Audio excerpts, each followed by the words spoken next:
잠시 오늘은 사진을 먼저 한 장 보고자 합니다. 사진을 제가 잠깐 준비했는데요. 뭔 사진 줄 아시겠습니까?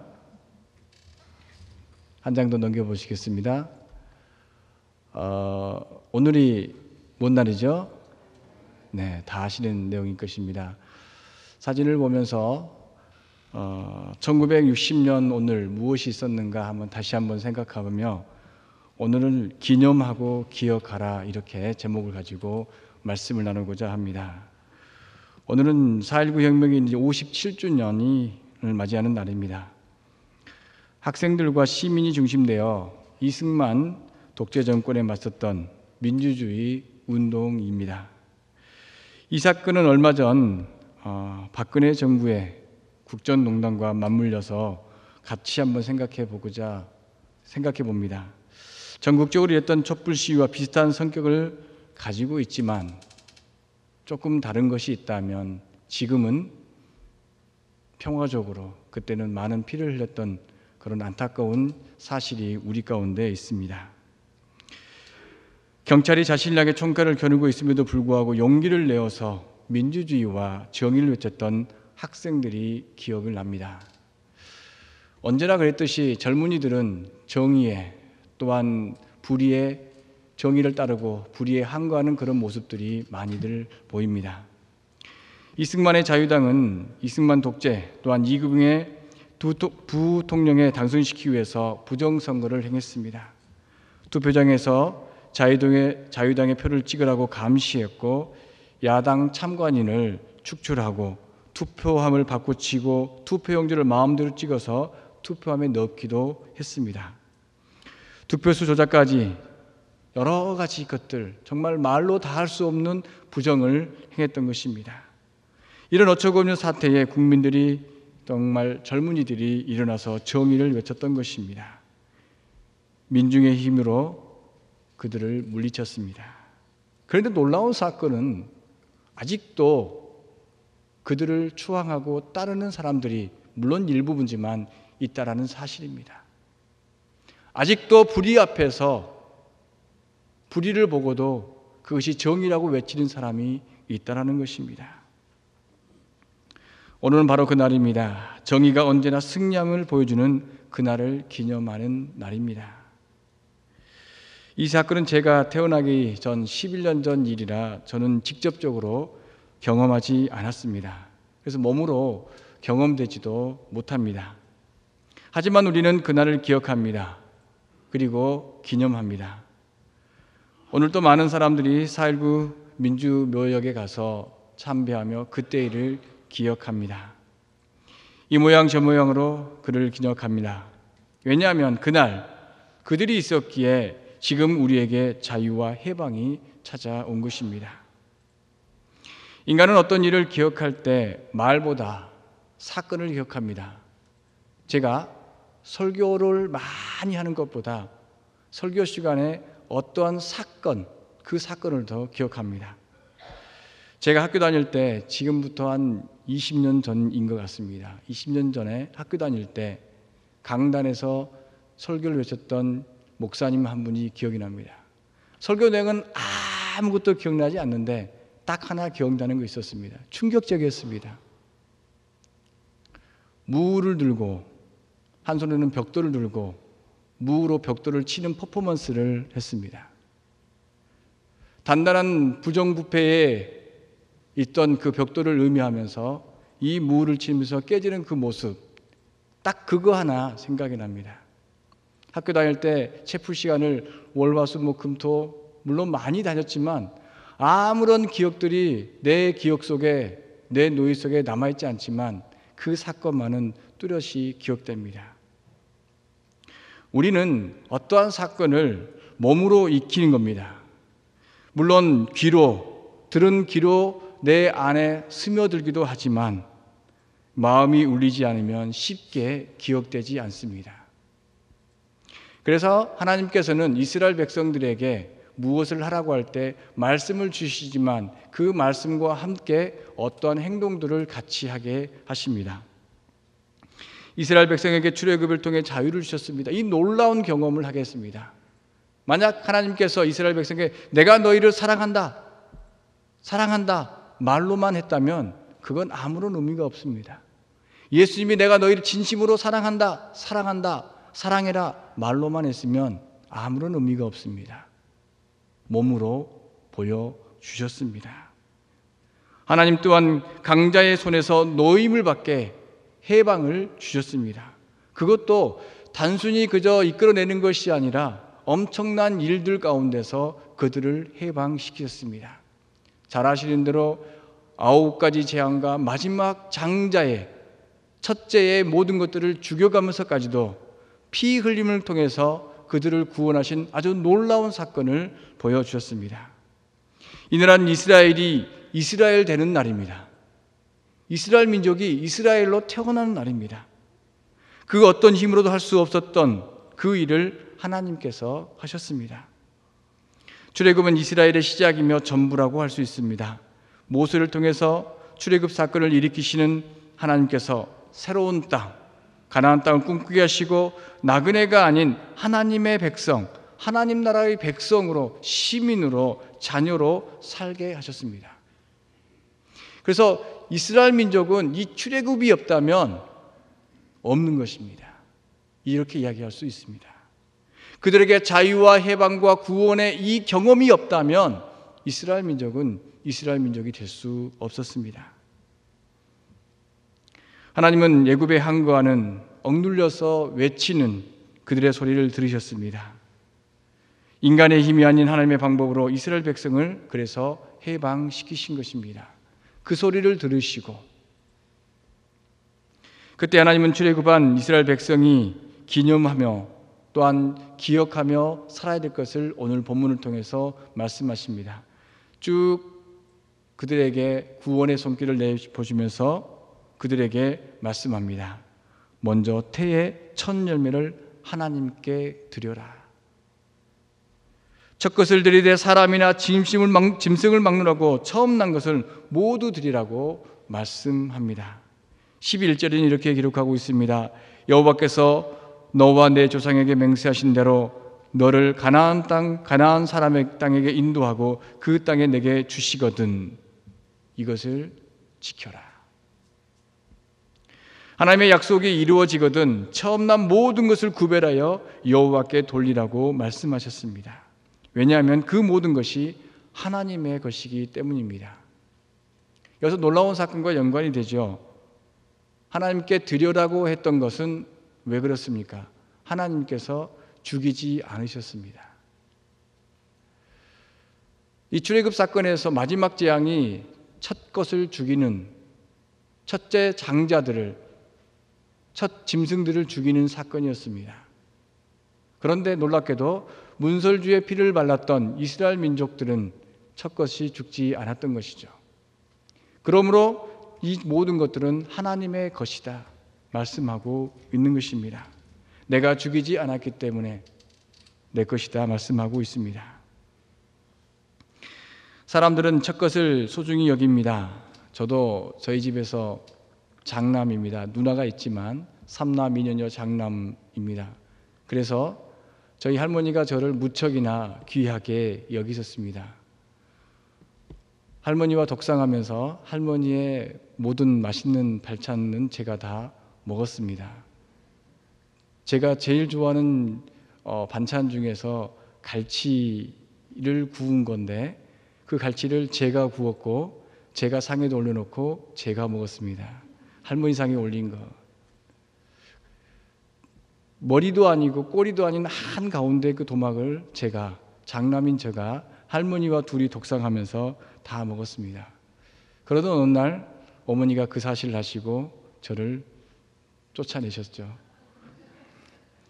그럼에도 불구하고 할머니 방을 기웃기웃해서 할머니의 모든 것을 제가 얻어먹었습니다. 다른 사형제 누나 비롯해서 여동생, 남동생 모두 다 가지 못했던 것을 저만 혼자 독차지했습니다. 할머니는 그렇게 저를 첫째라고 이뻐하셨습니다. 사람들은 첫 번째를 아주 소중히 여깁니다. 이는 애굽도 그랬으며 이스라엘 민족도 우리 민족도 모두 다 첫 번째는 참으로 귀중하게 여깁니다. 첫째를 시작으로 여기고 또 전부로 여기기 때문입니다. 첫째가 대를 이을 자로 여기기 때문입니다. 세상은 강한 힘을 가진 첫째를 선호합니다. 그러나 하나님은 거부하셨습니다. 아브라함이 에셀을 선택했지만 하나님은 야곱을 선택하셨습니다. 요셉은 그 자녀 중에서 형인 므낫세를 선택했지만 그의 아버지 야곱은 동생 에브라임을 선택하셨습니다. 성경을 기록을 곰곰이 살펴보면 첫째보다 둘째, 그 다음을 선택하시고 하나님께서 역사를 이루고 하신 모습을 봅니다. 그건 뭐냐면 사람들은 크고 첫째되고 좋아 보이는 것을 선택해서 일을 하려고 하지만 하나님은 먼저 된 것, 큰 것보다 작은 것, 보잘것 없어 보이는 것, 남들이 관심 갖지 않는 것들을 통해서 일하시고 역사하시는 모습을 봅니다. 애굽의 왕은 9번의 재앙 속에도 흔들리지 않았지만 마지막 첫 번째로 태어난 사람, 첫 번째로 태어난 장자가 죽고 짐승의 죽음을 보고 하나님께 항복하였습니다. 세상의 주인이 인간이 아니라 하나님임을 어쩔 수 없이 인정하였습니다. 그리고 나서 이스라엘 백성을 풀어주었습니다. 그때 그날이 바로 유월절입니다. 또한 그때 먹은 빵이 바로 무교병입니다. 무교병을 먹음으로써 무교병을 지키라고 하나님은 또한 말씀하고 있습니다. 이 무교병은 빵에게 다른 첨가제, 오늘 보는 대로 누룩을 첨가하지 않고 오직 밀가루만으로 만드는 빵입니다. 우리가 성찬식 때 먹는 전병과 비슷한데요. 사실 우리가 먹는 전병은 그나마 부드럽습니다. 맛이 없죠. 포도주를 찍어도 포도주 맛도 안 나고 습기가 전혀 먹지 않기 때문에 맛도 없습니다. 그런데 당시에 먹던 무교봉은 조금 더 거칠고 맛이 없습니다. 지금은 아주 고운 방앗간에서 아주 가늘게 갈아서 만들지만 그때는 정말 기술이 없어서 거칠게 갈아서 만들었던 빵입니다. 그러므로 이걸 누룩을 넣지 않고 만들면 거칠어서 먹을 수 없는 빵입니다. 그 빵을 먹게 합니다. 종살이에서 나오던 그때 먹었던 그 빵을 출애굽하는 날 그것을 기억하면서 먹으라고 말씀합니다. 사실 이 빵을 그렇게 준비하라고도 시키죠. 누룩을 넣지 않는 빵, 그 빵을 먹고 그날을 기념하라고 말씀하십니다. 이 빵은 출애굽을 상징합니다. 또한 세례를 베푸시며 나누셨던 그 빵은 예수님의 몸을 상징합니다. 오직 순결함을 상징합니다. 순수함을 상징하고 있습니다. 그리고 그 빵을 먹음으로 애굽 생활이 아닌 새로운 출발을 의미합니다. 그 길은 애굽 땅에서 살 때보다 먹을 것이 형편없습니다. 그저 애굽의 노예로 살 때 그나마 누리던 혜택을 포기해야 합니다. 잘 아시는 대로 출애굽을 하다가 만나만 먹으니까 지루해서 하나님께 원망을 하지 않습니까? 차라리 애굽에서 먹던 것이, 종으로 살면서 애굽에서 먹던 것이 나았다.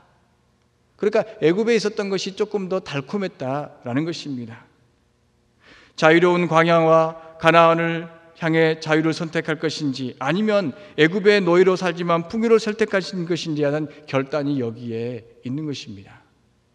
좀 거칠지만 이 거친 빵을 먹으면서 때로는 만나를 먹으면서 조금 힘들지만 자유롭게 내 인생을 하나님과 함께 만들어갈 것인지 아니면 그저 노예로서 풍요의 신에 눌려서 그 아래 머리를 조아리고 거기서 떨어지는 부스러기를 먹고 그저 즐거워할 것인가, 그것을 선택해야 하는 그것입니다.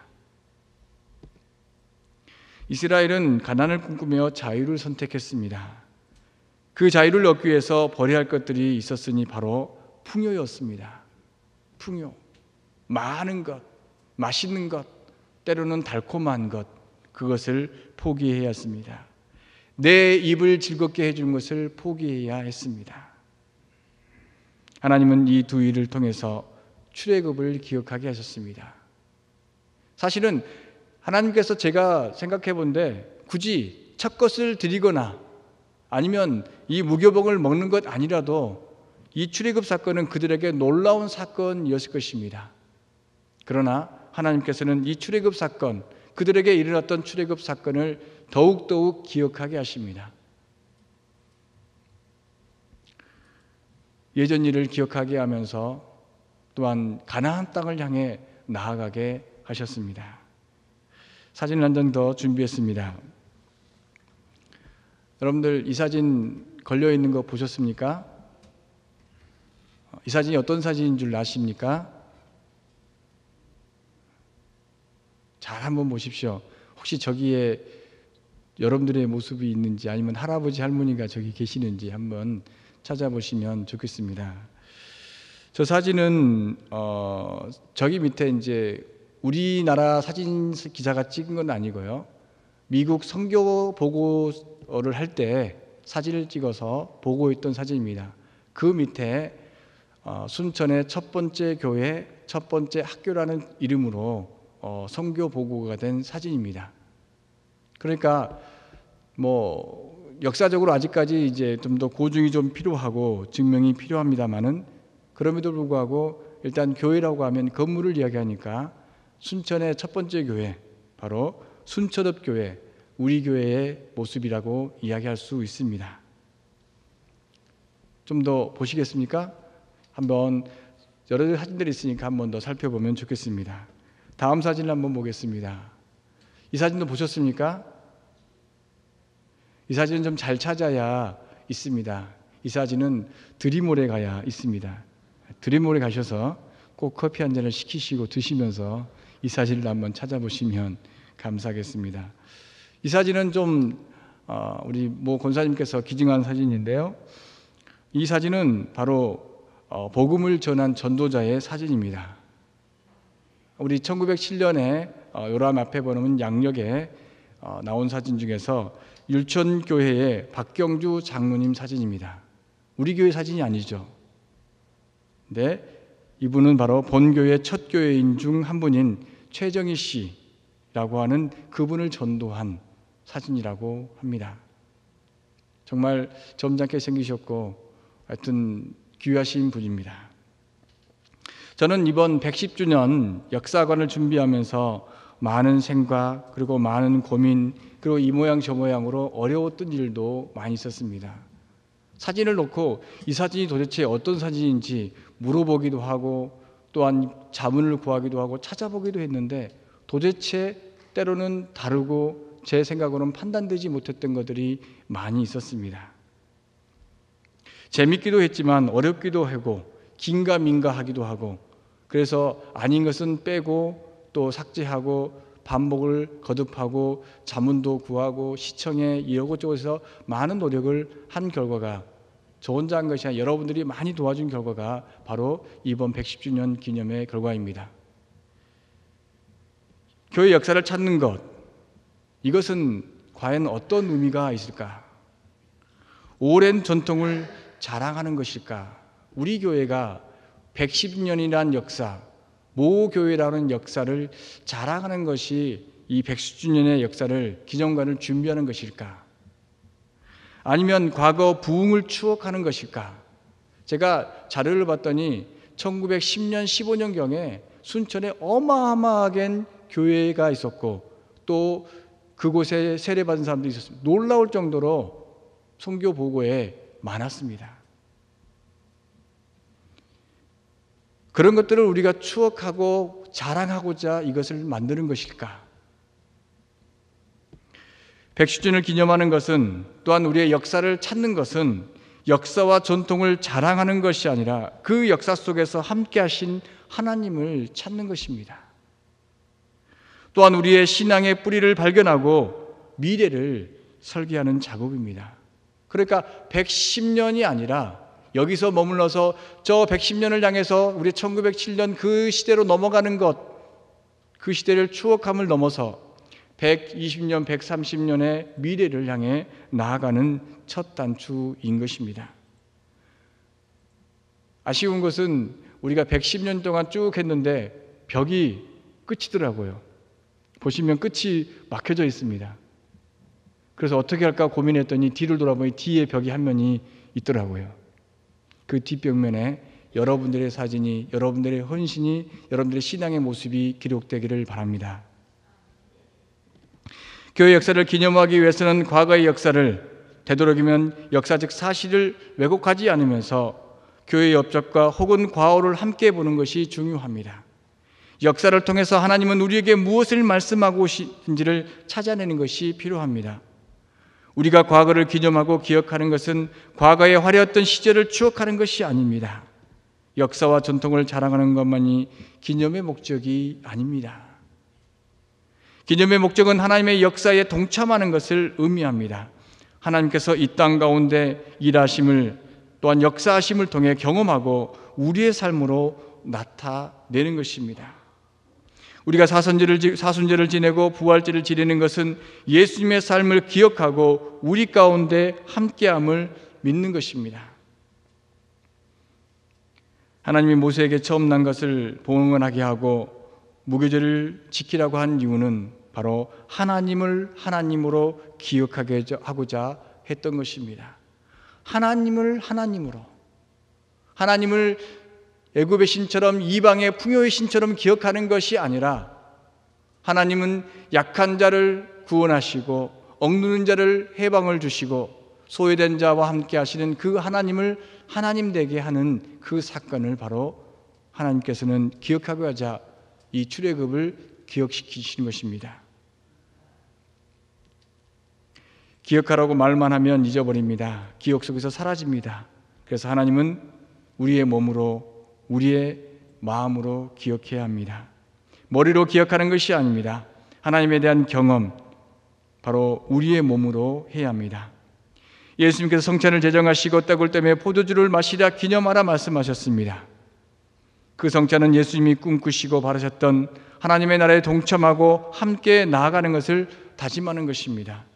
예수님이 걸으셨던 그 길을 함께 걸어가는 것을 의미합니다. 우리가 성찬을 떼는 것은 예수님께서 말씀하신 것, 또한 예수님께서 가라시는 것, 또한 예수님께서 가신 그 길을 나도 걷겠습니다 라고 하는 것입니다. 시간과 공간을 초월해서 예수님이 가셨던 그 길을 걷고 그 삶을 따라가는 것, 닮아가는 것, 살아가는 것을 의미합니다. 그래서 출애굽을 기념하고 기억하라고 하신 뜻은 하나님의 인도하심을 따라 사는 것을 의미합니다. 이제 출애굽을 했으면 누구의 인도하심을 받습니까? 오직 하나님의 인도하심밖에 받을 수 없습니다. 이 다음 구절에 나오는데요, 하나님께서 이스라엘 민족을 어떻게 인도하십니까? 구름 기둥과 불 기둥으로 인도하십니다. 우리의 주인 되시고 우리를 빛으로 생명으로 인도하시는 분이 바로 하나님임을 고백하는 것, 바로 그것이 출애굽을 경험하는 것입니다. 기억하는 것입니다. 하나님이 우리의 선한 목자임을 밝히는 것입니다. 역사의 주인님이 하나님을 알게 하는 그 사건이 바로 출애굽을 기념하는 일인 것입니다. 그것을 통해서 우리는 청지기의 삶을 사는 것입니다. 하나님의 인도하심을 따라 사는 것입니다. 둘째로 언약 갱신의 정신이 담겨져 있습니다. 지난주 금요일 성금요일시 우리가 순환 예배로 드렸습니다. 그때 그 내용 중 하나가 세례 언약 갱신이라는 순서가 있었습니다.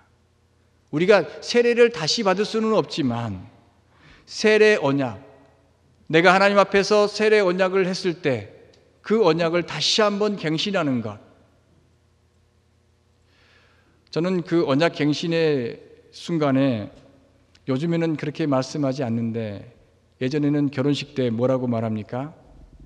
주례사가 사랑하는 누구누구는 사랑하는 누구누구를 아내로 맞이하려 검은 머리가 팥불이 되도록 이렇게 말씀하죠. 요즘에는 그 말씀을 안 하는데 그때 결혼식 앞에서 주례사 앞에서 했던 것을 결혼 기념일 때 다시 한번 갱신하는 거죠. 선물을 주고받고 호호하하 기뻐서 뭐 큰애 정례가 아니라 다시 한번 우리가 결혼 기념일 때 우리가 다짐했던 반지를 끼고 우리가 약속했던 것을 기념하듯이 세례 언약식을 통해서 우리가 세례 받을 때 주님, 내가 주님의 피로 거듭났습니다, 주님을 닮아 살아가겠습니다 라고 하는 것처럼 출애굽을 기념하면서 하나님의 말씀을, 하나님의 인도하심을 다시 한번 기억하고, 특별히 여호와께서 너와 내 조상에게 맹세하신 대로 너를 가나안 사람, 그 가나안 땅에 인도하시겠다고 하는 그 언약을 다시 한번 기억하며 가나안 땅에서 하나님의 백성으로서 살아갈 것을 다짐하는 것입니다. 갱신하는 것입니다. 매년마다 다시 또다시 반복하는 것입니다.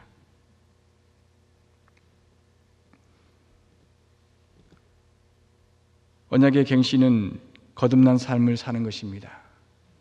한 번 거듭났다고 해서, 한 번 변화받았다고 해서, 한 번 우리가 흔히 성령 받았다고 해서 그것이 모두 다 이루어졌다가 아니라 날마다 주님 앞에서 내 자신을 비워서 거듭나는 것이 필요한 것입니다. 이 거듭나는 것은 다시 사는 것을 의미합니다. 바로 부활의 삶을 의미하는 것입니다. 마지막으로 출애굽을 기억하는 것은 오늘을 살고 내일을 꿈꾸며 하나님의 나라를 이루는 것입니다. 어제를 부인하고 오늘을 살 수는 없습니다. 과거에 어제가 있었기에 오늘 내가 있고, 오늘 내가 있으므로 내일이 있는 것입니다. 거듭난 삶은 어제의 삶이 아닌 오늘의 삶을 사는 것이요 내일의 삶을 의미합니다. 역사를 기억하는 것은 지루한 옛 이야기를 하는 것이 아니라 내일을 향한 도전입니다. 어제를 알아야 됩니다.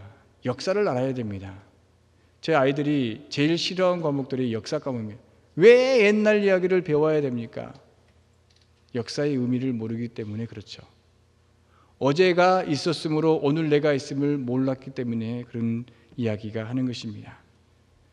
출애굽을 기억하는 것은 그때 그 시절을 기억하고 오늘 우리와 함께 하시는 하나님을 찾고 구함으로 하나님 나라 백성으로 사는 것입니다.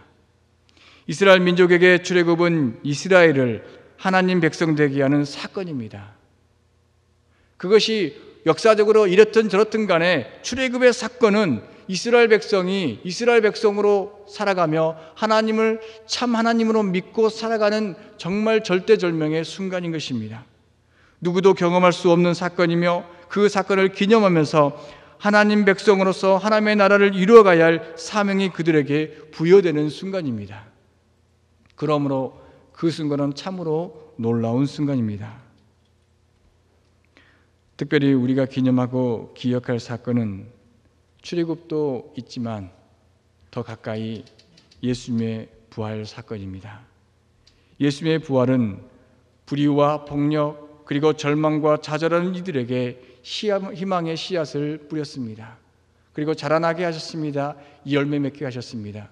그 열매를 우리는 먹고 우리도 또한 희망의 씨앗이 되어서 열매를 맺고 있는 것입니다.